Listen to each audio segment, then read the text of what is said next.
ቁጡ ሰዎች ከአይምሮአዊ ሰውነታቸው ይልቅ ስሜታዊነታቸው ይጎላል። ስሜታዊነት ውስጥ ደግሞ አይምሮአዊነት የለም። በንግግር በክፉ ንግግር የሚሰበር ልብን ለመጠገን በጣም ከባድ ነው። ወጣቶች ነን። ቶሎ ነው ነገሮች የሚለኮሱት፣ ቶሎ ነው የሚቀጣጠሉት። ግን ደግሞ እኛ ወጣት መንፈሳዊያን ነን። እኛ ልጆች ብንሆንም በምንሰማው ቃል እግዚአብሔር አረጋውያን ሆነናል። ክፉ ነገር ባለበት ውስጥ በጎ አሳቢ፣ ክፉ ድርጊት ባለበት ውስጥ በጎ አድራጊ።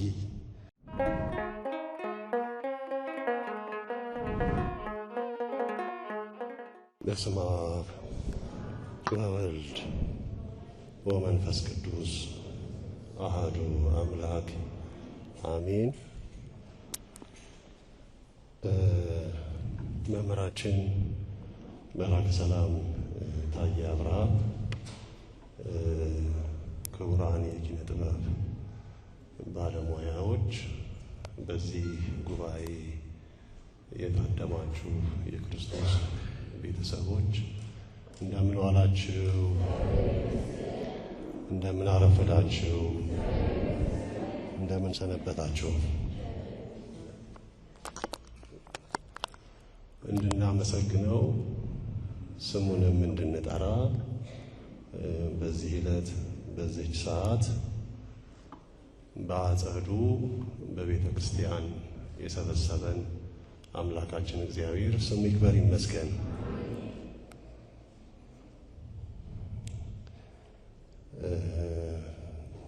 ቁጡ ሰው ክርክርን ያስነሳል፣ ወፈፍተኛ ሰውም ኃጢአትን ያበዛል ይላል ጠቢቡ ሰሎሞን መጽሐፈ ምሳሌ ምዕራፍ 29 ቁጥር 22።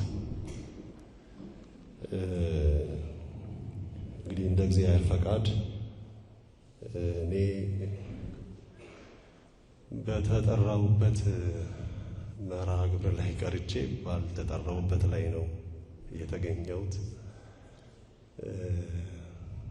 ለካ ትናንትና ተካሂዷል መርሃ ግብሩ። እንግዲህ እያረጀን እየመጣን ነው ማለት ነው። እግዚአብሔር ፈቅዶ እዚህ ጉባኤ ላይ ያለ እኔ ፕሮግራም ግን ያለ እግዚአብሔር ፈቃድ የሚሆን ስለሌለ እንድገለገል ከማገለግለው ይልቅ ደግሞ እንድገለገል እግዚአብሔር የወደደውን እንድሰማ እንድማር ዕድል ያገኘሁበት ነው። እንደው ከመጣ ደግሞ ሁለት ቃል እንደው ብትል ስላሉኝ እንጂ መቼም ጋሽ ታዬ እያለ ለማስተማር መቆም ራሱ ይከብዳል። እኛም ራሱ እሱን መስማት ብዙ ጊዜያችን ሆኗል። አጋጣሚውን ካገኘሁ ብዬ ነበር። እንግዲህ እግዚአብሔር የፈቀደው ይሁን። እንግዲህ በዚህ በነፃ ሥጋ ትምህርት ላይ ከምናስተምራቸው በተለይ ወጣት ያው ወጣኒ ስለሆነ ወደ ማዕከላዊነት ከመሻገሩ ከዛም አልፎ ደግሞ ወደ ፍጹምነት ከመሻገሩ በፊት ገና በወጣኒ መንፈሳዊ ሕይወት እውን ለማድረግ መንገድ የጀመረ የተነሳ ያችን የሙሴ ተራራ አቀበት ለመውጣት የጀመረ ማለት ነው። እና ይህም ወጣቶች ስለሆንን አብዛኞቻችሁ እዚህ ያላችሁ ከወጣትነት ጋር ደግሞ ተያይዞ ብዙ ጊዜ ቁጡ መሆን፣ ግልፍተኛ መሆን፣ ከዛ ጋር በተያያዘ ደግሞ ክርክር ውስጥ መግባት፣ ከክርክርም ጋር ተያይዞ ደግሞ ኃጢአትን ወደ መስራት በመናገርም በመተግበርም ውስጥ ስለምንገባ ለወጣንያን ብዙ ጊዜ ሲያስተምር በምሳሌ ሲመክር የምናገኘው ጠቢቡ ሰለሞን መጽሐፈ ምሳሌ ነው። እንግዲህ መጽሐፈ መክብብ የንጽሐ ነፍስ ደረጃ ነው። እንደምታውቁት መጽሐፈ መክብብ ይመረምራል፣ ይጠይቃል። በዓለም ያለውን የሰው ልጅ የተደገፈበትን በእጁ የያዘውን ገንዘብ የተቀመጠበትን ወንበር ስልጣን ያገኘውን ስጋዊ ሀብት ምድራዊ ክብር በምድር ያሉ ነገሮች ሁሉ ይመረምርና ሁሉም ከንቱ ነው ይላል። ይሄ ትልቅ የአእምሮ ጠባይ ላይ መድረስ ነው። ብዙዎቻችን የምንማረክበትን ልናገኘው ልንይዘው የምንፈልገውን ነገር ፍጻሜው የትም እንደማያደርስ፣ ክብሩም ዘላለማዊ እንዳልሆነ፣ ሀብቱም ጠፊ፣ ዕውቀቱም የሚሻር፣ ሁሉም ነገር መጨረሻው ዘላለማዊ ዘላቂ እንደማይሆን መረዳት ደረጃ ላይ መድረስ ማለት ነው። እዛ ደረጃ ላይ ደርሶ እና ንቆ መገኘት ከንቱ ነው። ጎዶሎ ይሞላ ዘንድ አይችልም፣ ጠማማም ይቀና ዘንድ አይችልም። ነፋስንም እንደመከተል ነው፣ መድረሻ የሌለው ማለት ነው። እዚህ ቦታ ያርፋል የማይባል ዝም ብሎ እንደ ጅረት መፍሰስ ነው። በቃ ዓለምን እየተከተሉ መሄድ፣ መዳረሻው የማይታወቅ ግስጋሴ ማለት ነው። የማያልቅ ምኞት አሳክተነው አሟልተነው አሁንም እንመኛለን፣ አግኝተነው አሁንም እንፈልጋለን፣ ደርሰንበት እንደገና ደግሞ መድረስ መጓዝ እንፈልጋለን። በልተን እንደገና ይርበናል፣ ለብሰን እንደገና ከዛ በላይ ደግሞ መልበስ እንፈልጋለን። ይሄ የማይቋጭ አባዜ ውስጥ ሳንገባ መነሻውንና መድረሻውን መርምረን ተረድተን ንቆ ዘላለማዊው ይበልጣል፣ የእግዚአብሔር ይበልጣል። ክብርም ቢሆን የእግዚአብሔር ክብር ነው፣ እውነተኛ ክብር። ስምም ቢሆን የማይጠፋ ስም ከእግዚአብሔር የምናገኘው ስም ነው ብሎ ምድራዊውን በሰማያዊው፣ ጊዜያዊውን በዘላለማዊው፣ ሰብአዊውን ስጋዊውን በአምላካዊው ለውጦ መገኘት፣ ይሄን መረዳትና መናቅ ንጽሐ ነፍስ ነው አባቶቻችን። ከዛ በላይ ደግሞ አልፈን የተረዳነውን አምላክ ያገኘነውን አምላክ የጠራንን አምላክ ተዋህደነው መገኘት፣ ስጋውን በልተን ደሙን ጠጥተን የእሱን ክብራችን አድርገን መገኘት ቅድም በትምህርት መምህራችን እንዳስተማሩን ፍጹምነት ላይ ቅድስና ላይ መገኘት ነው። አሁን ስለ ቅድስና ለመናገር እንደው በህሊናችሁ ስትሰሙት መልካም እንደሆነ እዛ መድረስ እንዳለባችሁ እንድታስቡ ሊያደርጋችሁ ይችላል። ስለ ንጽሐ ነፍስም በዝርዝር ባስተምር ምኑን አየንና የት ደረስና የትኛውን ገንዘብ የትኛውን ስልጣን የትኛውን ምድራዊ ሀብት አገኘንና መርምረን የምንንቅበት ደረጃ ላይ ብላችሁ ከተግባራዊ አሁን ካላችሁበት እድሜ ነባራዊ ሁኔታ ጋር አገናዝቦ እውን ለማድረግ ወደ ውስጣችሁ ለማስገባት ሩቅ ይሆናል። ስለ ንጽሐ ሥጋ ግን ብናገር፣ ስለ ቁጣ ብናገር፣ ስለ ግልፍተኝነት ብናገር፣ ይሄ በስሜት ስለ መነዳት በስሜት ስለ መጋለብ ብናገር ግን የወጣትነት እድሜ ነው። በደንብ ነው የምታስታውሱት። እርግጠኛ ነኝ ፊታችሁ ላይ የሚመጣ ከቤተሰብ ከእናት ከአባት ጋር ከእህት ከወንድም ጋር ከጓደኞቻችን ጋር የምንነጋገራቸው ንግግሮች የምንለዋወጣቸው ቃላት ከዛም አልፈን ደግሞ ወደ ጸያፍ ንግግሮች የምንሄድበት ከዛም አልፈን ደግሞ በተግባር ሰውን ለመጉዳት በገባን ልክ የምንሄድበቱ ነገር ወለል ብሎ ይታያቸዋል። ተሳስቻለሁ።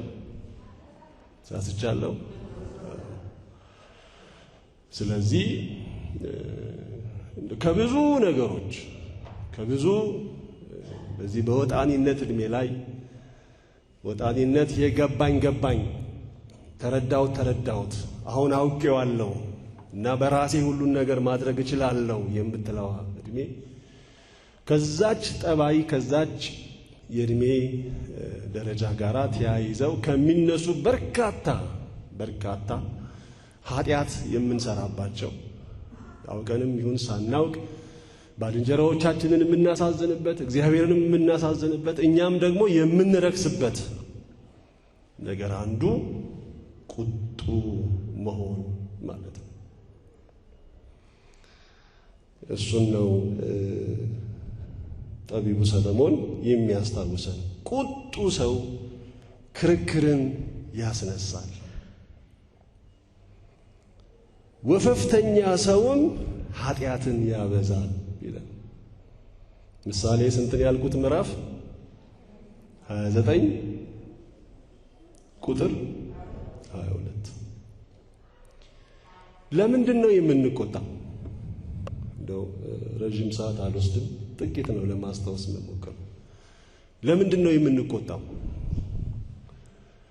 የሚቆጡ ሰዎች ከውጭ የሚሰሟቸውን ነገሮች ወደ አይምሯቸው ሳያስገቡ ሳያገናዝቡ ወይም ደግሞ ሳይመክሩ ጊዜ ወስደው ሳያሰላስሉ በተሰማቸው ልክ ወዲያው ሊመልሱ ሲሞክሩ በንግግራቸው በተግባራቸው ክርክር የሚያስነሱ ኃጢአት ወደ መስራት የሚገቡ ማለት ነው።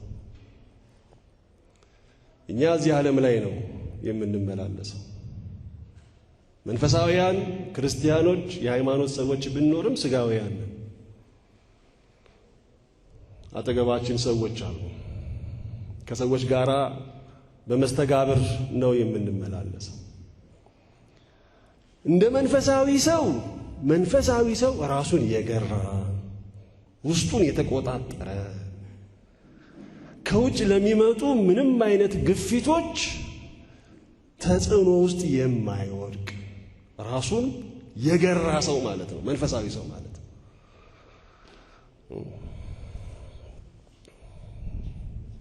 የሚሰማቸውን ነገሮች ሰምቶ በሰማው ልክ ወዲያው ምላሽ ውስጥ ገብቶ ሰውንም እግዚአብሔርንም ወደ ማሳዘን የማይገባ የታረመ የተለቀመ ከመናገሩ በፊት ስለሚናገረው ነገር የሚያስብ እና ኃላፊነት ጥንቃቄ የሚወስድ ማለት ነው በወጣኒነት ደረጃ ያለ መንፈሳዊ ማንነት። ስለዚህም ማንም ምንም ቢናገር ምንም አይነት ሐሳብ ምንም አይነት ነገር ወይንም መረጃ ከውጭ ቢመጣ ቶሎ የሚቀሰቀስ በቀላሉ የሚናወጥ ቤት አይደለም። በሚሰማው ነገር በቀላሉ የሚታወቅ ሰው አይደለም መንፈሳዊ ሰው። በሚመጣው ማዕበል በቀላሉ የሚናጋ ቤት አይደለም የኛ ቤት። መንፈሳዊ ሰው ማለት ውስጡን የገራ ራሱን የሚመራ ውስጡን ያስተካከለ ሰው ማለት ነው። ውስጣችንን ካላስተካከልነው ካልገራ ነው መስመር ካላያስያዝነው በቀላሉ ከውጭ የሚገባው መልሶ ወደ ውጭ እኛን ይጥለናል። ጉንፋን እኮ የሚይዘን የሚሸት ቆሻሻ ነገር ይሸተንና በአፍንጫችን ይገባና መልሶ ውስጣችንን በጥብጦት እኛ እኛም ራሱ ሌላውን ደሞ ሰው ወደ መበከል እንሄዳለን። ስለዚህ ትክክለኛ መንፈሳዊ ሰው የሚሄድበትን መንገድ ይመርጣል። በየቆሻሻው በየገደሉ በየቱቦ በየፍሳሽ ውስጥ ዝም ብሎ እየተልከሰከሰ የሚሄድ አይደለም። የሚሄድበትን ይመርጣል። የሚረግጠውን ያውቃል። ከነማን ጋር እንደሚገናኝ ያውቃል። የሄድንበት ቦታዎች ግን የተበላሹ ቆሻሻዎች ያሉበት ከሆነ ግን ውስጣችንን ያውከዋል። ስለዚህ የቁጣ ሰው ማለት ከአይምሮአዊነት ወጥቶ ስሜታዊነት ላይ መግባት ማለት ነው። ቁጡ ሰዎች ከአይምሮአዊ ሰውነታቸው ይልቅ ስሜታዊነታቸው ይጎላል። ስሜታዊነት ውስጥ ደግሞ አይምሮአዊነት የለም። አይምሮአዊነት ወይንም አስተዋይነት አገናዛቢነት በጎደለበት ሁኔታ ውስጥ ካለን በቀላሉ ነው የምንፈተነው። ቶሎ ነው የምንግለው። ቶሎ ነው ንግግራችን መርዝ የሚሆነው። ቶሎ ነው ሰዎችን ወደ መውጋት አሉታዊ በሆነ መንገድ ምላሽ እንሰጥና ከሰዎች አጥንት የማይወጣ ቃል እንናገራለን። አጥንት የሚሰብር እንትናኮ የዚህ ቀን እንዲህ ያለችኝን መቼም እንደው አፈር እስከምለብስ አረሰው። እገሌ እንደዚህ ያለኝን በፍጹም አረሰው። ያቱም የሰው ክፉ ንግግር ልብ ይሰብራል፣ ውስጥ ያደማል፣ አይምሮን ያቆስላል እና በምንም አንጠግነውም። ከዛ በኋላ እንደው ይቅር ለማለት ብንሞክር እንደው እንዲህ ለማለት ፈልጌ አይደለም፣ እንደው እንደዛ አድርጋ አትውሰጅብኝ ምን ብንል በፍጹም እሺ እውነታ ይቅር ብያለሁ ይለናል እንጂ ግን ውስጡ ታሟል። ይቅር ሊል ይችላል አይልም ማለት አይደለም፣ ግን በንግግር በክፉ ንግግር የሚሰበር ልብን ለመጠገን በጣም ከባድ ነው። ስለዚህ ተናግረን ክርክር ጠብ አስነስተን ኃጢአት ባንደበታችን ሰርተን እንደውም በንግግር ቶሎ መልሰን ልንገራው የምንጸጸት ከሆነ ነው እንጂ ከዛ ደግሞ ካለፈ ደግሞ በተግባር በድርጊት ደግሞ ይገለጻል። እንደዛ ነው አድርገን ሰውንም ከመበደላችን በመልካም የተገነባውን ወንድማዊ እህታዊ ግንኙነታችንን ከዛም ደግሞ አልፈን ደግሞ የምናገለግለውን እግዚአብሔርን የምናሳዝን እንዳንሆን ስሜታውያን መሆን የለብንም። ወጣቶች ነን። ቶሎ ነው ነገሮች የሚለኮሱት፣ ቶሎ ነው የሚቀጣጠሉት። ግን ደግሞ እኛ ወጣት መንፈሳውያን ነን። እኛ ዓለማዊ ሜዳ ላይ አይደለም ያለነው። እኛ ሴኩላር ትምህርት ቤት አይደለም ያለነው። የቤተ ክርስቲያን ቤት ትምህርት ቤት ውስጥ ነው ያለነው። ቃል እግዚአብሔር የምንሰማ ነን። በዝማሬ እግዚአብሔርን የምናገለግል ነን። በምስጋና በሥርዓተ አምልኮ በቅዳሴ እግዚአብሔርን የምናመሰግን ከምስጢር ጋር የምንሳተፍ ነን። ቅዱስ ሕፃን አለ፣ ቅዱስ ወጣት አለ፣ የተባረከ ብሩክ የሆነ ሕፃን አለ ያዝ የሚል። እኛ ልጆች ብንሆንም በምንሰማው ቃል እግዚአብሔር አረጋውያን ሆነናል። ሕፃናት ወጣቶች ብትሆኑም በምትሰሙት ቃል እግዚአብሔር ያበስላል። ቃል እግዚአብሔር አረጋዊ ያደርጋል። ቃል እግዚአብሔር አስተዋይ ያደርጋል። ቃል እግዚአብሔር ይገራል። ቃል እግዚአብሔር ሰውነትን ውስጥን ያስተካክላል፣ ስሜትን ያበርዳል። ያለ ዕድሜያችን ትልልቆች እንሆናለን። ይሄ ነው እኮ የቤተ ክርስቲያን ልጅነት። በሰንበት ትምህርት ቤት አገልግሎት የመገኘት የማገልገል ውጤት ወደ ተግባር ሲመጣ ወደ ግንኙነታዊ ሕይወታችን ሲመነዘር እንደዛ ነው፣ እንደው ባንዷ ማለት ነው። ስለዚህ ውስጣችን የተገራ ኦልሬዲ ኢንፌክትድ የሆነ ምንድነው ይሄ የተበረዘ ወይንም ደግሞ የተመረዘ ማህበረሰብ ውስጥ ሆነን የዛ የተበረዘ ማህበረሰብ ሰለባ የማንሆን ሆነን ክፉ ነገር ባለበት ውስጥ በጎ አሳቢ፣ ክፉ ድርጊት ባለበት ውስጥ በጎ አድራጊ፣ ውስጥን የሚረብሹ ነገሮች ባሉበት ውስጥ ተረጋግቶ ቀስ ብሎ ጉዳዩን አለዝቦ አስተውሎ መክሮ መፍታት የሚችል ማንነት ይዘን ልንገኝ እንደሚገባ በተወሰነ መልኩ ለማስታወስ ነው። እግዚአብሔር አምላክ የሰማነውን በልቦናችን ያሳድርልን፣ አገልግሎታችንን ይቀበልልን።